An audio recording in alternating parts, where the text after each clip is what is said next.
Hello बच्चों, कैसे हो तुम लोग। उम्मीद करता हो तुम लोग बहुत अच्छे हो। चलो आज नया क्लास लेके आए हैं हम।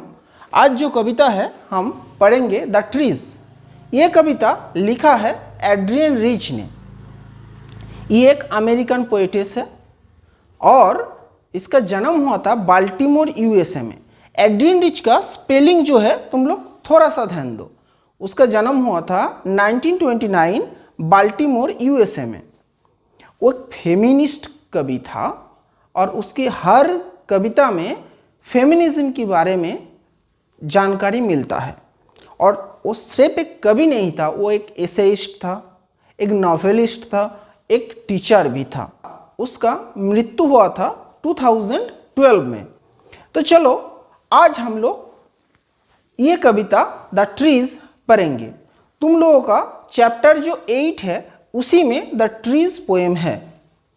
कविता थोड़ा बड़ा है मगर इतना कठिन नहीं है। ये कविता एक सिंबॉलिकल पोएम है, कुछ दर्शाता है। एक्चुअली पहले ही हमने बोल दिए थे जे एड्रियन रिच एक नारीवादी कवि है। नारीवादी को इंग्लिश में फेमिनिस्ट बोला जाता है। तो द ट्रीज जब तुम लोग पढ़ोगी तुम लोगों को लगेगा ये कविता सिर्फ ट्रीज के ऊपर ही बोला गया है, मगर इसका जब एक्सप्लेनेशन में हम जाएंगे और इसका जो इनर मीनिंग हम तुम लोगों के साथ साझा करेंगे तब तुम लोग समझ पाओगी this is also a feminism poem. The trees बहुत इजी पोएम है। इसका रीडिंग और इसका जो मीनिंग हम बताएंगे। चलो तुम लोग टेक्स्ट निकालो और मेरे साथ पढ़ने शुरू करो द ट्रीज पोएम। चलो बच्चे, आज द ट्रीज जो कविता है वो हम पढ़ के सुनाएंगे तुम लोगों को। इस कविता को लिखा है एड्रियन रिच ने। इस कविता पढ़ने से पहले बच्चों हम कुछ बात बताना चाहेंगे, ध्यान से सुनो। पहले ही मैंने बोल दिया था ये एक सिंबॉलिकल पोएम है और ये एक अननेचुरल पोएम भी है। और ये सिंबॉलिकल क्यों है? ये सिंबॉलिकल पोएम टू वुमेन, मतलब ये नारी को दर्शाता है। जैसे हमारे समाज में अभी भी नारी का बंधन है, क्योंकि एक पुरुष को जो आज़ादी मिलता है एक नारी को नहीं मिलता है। और एक कविता मैंने जो पुराना कविता पढ़ा है द टाइगर इन द जू, ये कविता का idea same to same the tiger in the zoo कविता जैसा ही है। तुम लोगों को एक बात पूछना चाहता हूँ। अच्छा बच्चों, तुम लोगों का घर में किसी किसी के घर में शायद कुछ पंछी होगा और वो पंछी एक पिंजरे में बंद होगा। अच्छा, तुम लोग कभी सोच के देखा है क्या जब पिंजरे में वो पंछी कैसा रहता है? उसका मन ठीक रहता है या नहीं रहता है? और जब तुम वो पिंजरा खोल दोगी वो पंछी क्या तुम्हारे घर में रहेगा? नहीं रहेगा।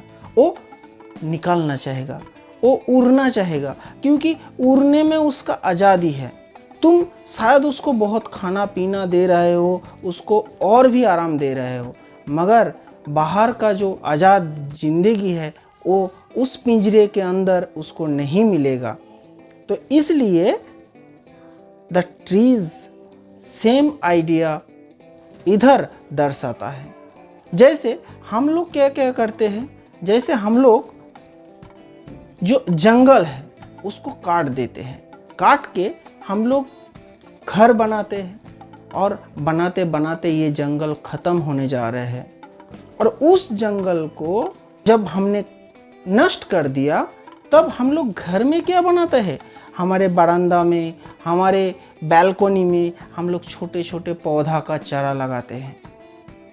देखने में तो अच्छा लगता ही है, मगर उस पौधे का मन क्या उधर रहने का है? नहीं है। मुझे तो लग रहा है नहीं है। वो भी आज़ादी चाहता है, वो भी चाहता है बाहर जाने के लिए और जंगल में बारने के लिए। एक कहावत है, जंगली जंगल में सुंदर होता है, शिशु अपने माँ के गर्भ में सुंदर होता है। जंगली जंगल में सुंदर होता है, शिशु अपनी माँ के गर्भ में सुंदर होता है। मतलब जो जिसका जगह है वो उसी जगह में सुंदर रहता है। पहला स्टेंजा क्या है? The trees inside are moving out into the forest, the forest that was empty all these days, where no bird could sit, no insect hide, no sun bury its feet in shadow. The forest that was empty all these nights will be full of trees by the morning.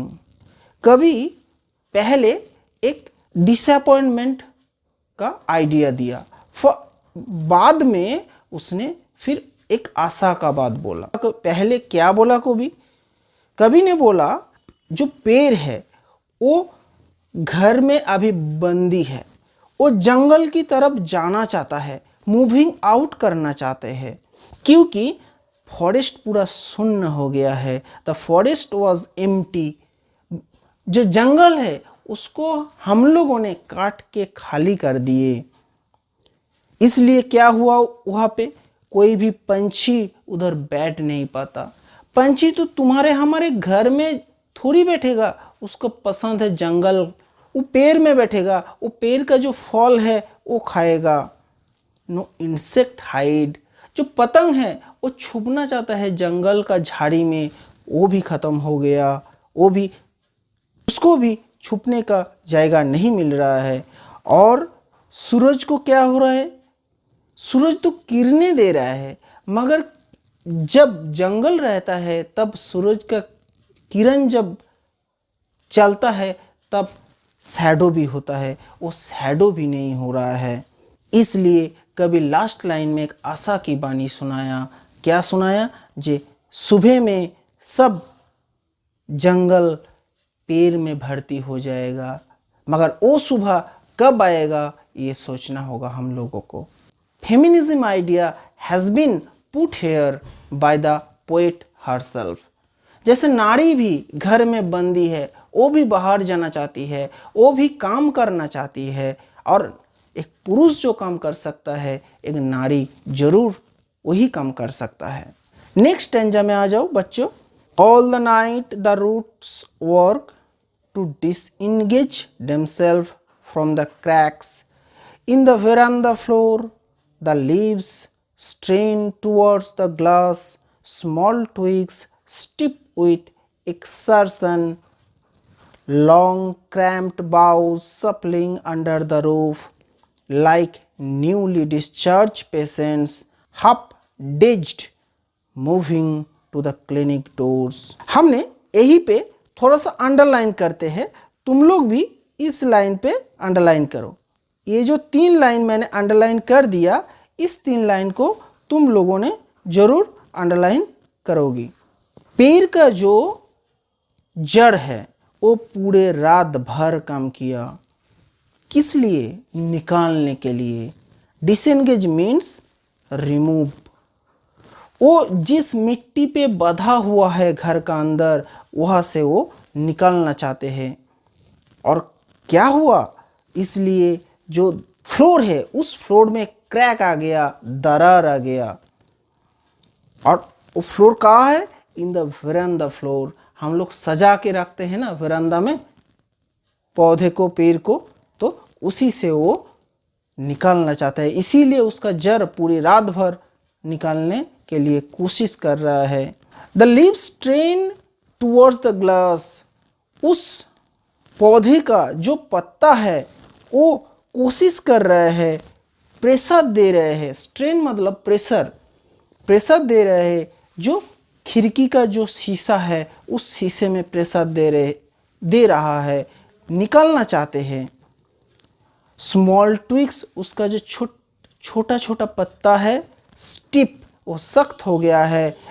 With extortion, वो भी कोशिश कर रहा है। Long cramped boughs, जो लंबा छोटे हुए जो इसका ब्रांचेस है, मतलब जब घर के अंदर ज़्यादा बढ़ जाएगा क्या होगा? उसको काट देना होगा। तो इसीलिए इसको क्रैम्प्ड बोला है। क्रैम्प मतलब रेस्ट्रिक्टेड। जब घर का अंदर पेड़ बढ़ जाता है तब क्या होता है, काटना पड़ता है। तो वो अपनी मन से नहीं बढ़ पाते। मगर जंगल में क्या है, जंगल में वो तो बढ़ पाएगा, उसको तो कोई काटने के लिए उधर हाजिर नहीं होगा। जो कटा हुआ ब्रांचेस है वो भी छत के नीचे कोशिश कर रहे हैं। सप्लिंग मतलब mixing, like a newly discharge patients half dazed moving to the clinic doors. सोचो, एक पेशेंट बहुत दिन से हॉस्पिटल में भर्ती है, उसका मन कभी हॉस्पिटल में रहने का और होगा, 10-12 दिन हो गया और निकलना चाहेगा।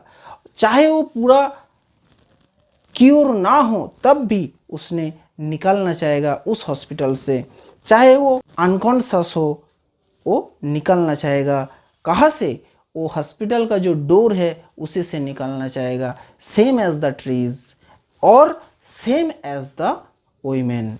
चलो बच्चों, नेक्स्ट स्टेंजा में आते हैं। बहुत इजी है।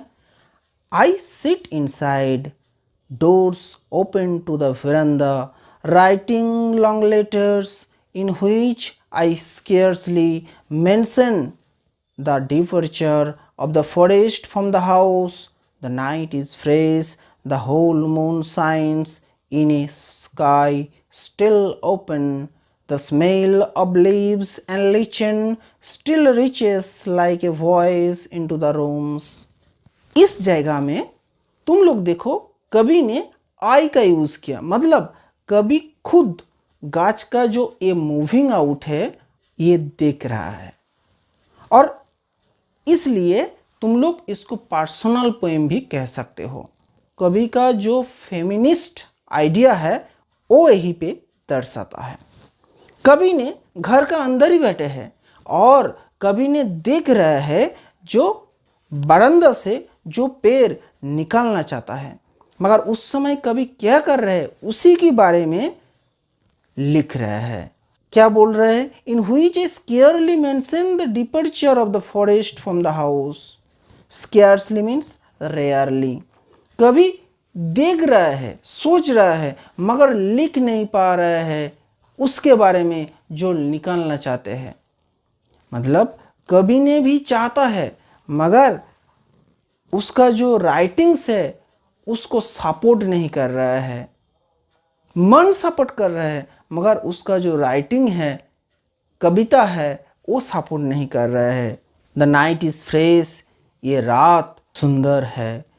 The whole moon shines in a sky still open, ये जो चांद किरणें देती है पूरा आसमान को लाइट देता है, और उसके साथ क्या मिल रहा है?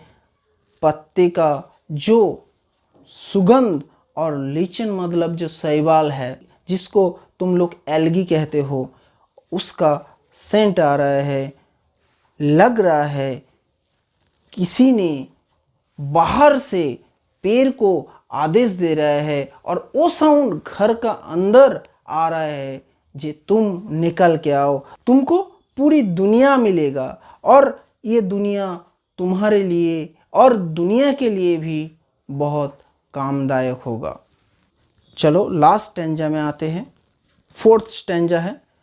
My head is full of whispers which tomorrow will be silent. Listen, the glass is breaking, the trees are stumbling forward into the night, winds rush to meet them. The moon is broken like a mirror, its pieces flash now in the crown of the tallest oak. इस जगह में भी एक जगह underline करो, यही पे है ना, यही पे है। देखो, द ग्लास इज ब्रेकिंग और the trees are stumbling forward into the night. बहुत इंपॉर्टेंट लाइन है और बहुत सिंबॉलिकल लाइन है। चलो तुम लोग अंडरलाइन कर लिए, अब एक्सप्लेनेशन में आते हैं। कवि का जो दिमाग है, हेड मतलब इधर सर नहीं, दिमाग है, वो मारमारिंग कर रहा है, वो चाह रहा है वो उन ट्रीजों का जो आज़ादी का मुहिम है उस मुहिम में जुड़े, वो वुमेन्स का जो आज़ादी का मुहिम है उस मुहिम में जुड़े, उस क्रांति में जुड़े। मगर उसका डर भी है। बोले आज हम कुछ गुनगुनाने लगे हैं इस आज़ादी के बारे में, मगर कल हम चुप भी हो जाएंगे। तो कवि ने रिक्वेस्ट किया, लिसन, सुनो तुम लोग, कल हम चुप रह जाएंगे, मगर जो दीवार है, जो शीशा का दीवार है उन ट्रीज के सामने, वो अभी टूट रहा है। और जो पेड़ है वो धीरे धीरे स्टम्बलिंग, वो ट्रिप ओवर कर रही है, धीरे धीरे आगे बढ़ रहा है इनटू द नाइट। रात में ही वो निकल रहा है, वो सुबह के लिए वेट नहीं कर रहा है, आज रात में ही वो निकलना चाहते हैं। और उसके साथ कौन मीट कर रहा है? विंड्स, जो हवा है क्विकली आ रहा है उसके साथ मिलने के लिए। और जो चांद है, जो लाइट दिखाते थे, वो शीशा के जैसा टूट जाता है। इधर चांद टूटता नहीं है, ये एक मेटाफोरिकल कंपैरिजन है। चांद का जो शैडो है, चांद का जो पिक्चर है वो शीशा में पड़ता है। जब वो शीशा टूट जाता है, कभी कल्पना करता है ये चांद टूट जाता है। चांद क्या है? इधर चांद है हम लोगों का जो ऑर्थोडॉक्सिकल थॉट्स है, जिस थॉट इतने दिन तक नारी को घर में बंद करके रखा था, उस चिंता को तोड़ रहा है। चांद है ऐसा, चांद इधर ऐसे सिंबलाइज करता है।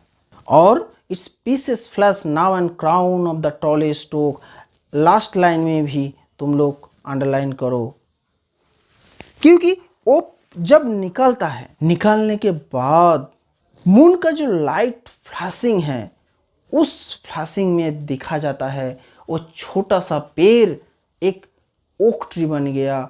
ओक ट्री बहुत लंबा होता है और उसका जो स्टेम होता है वो बहुत मोटा होता है। और जितना पेड़ आसपास में होता है उससे सबसे ऊंचा होता है ओक पेड़। तो जिस ट्री को इतने दिन तक घर में बंद करके दबा के, उसको सोच को दबा के रखा था, वो जब निकल पाते हैं तब वो सबसे बड़ा बन के दिखा देते हैं। सिर्फ हम लोगों का ही नहीं, इस समाज को दिखा देते हैं। तो ये कविता पूरी दुनिया में जितना महिलाएं हैं उन लोगों का जो लड़ाई है, उन लड़ाई को दर्शाता है। वुमेन को भी एक बार मौका मिल जाए तो वो मेन से भी आगे बढ़ सकता है। तो इधर ये कविता ख़त्म होता है। तुम लोग अच्छे रहो, सुस्त रहो, और ये कविता कैसा लगा तुम लोग कमेंट करके ज़रूर बोलो। थैंक यू, तुम लोग अच्छे रहो।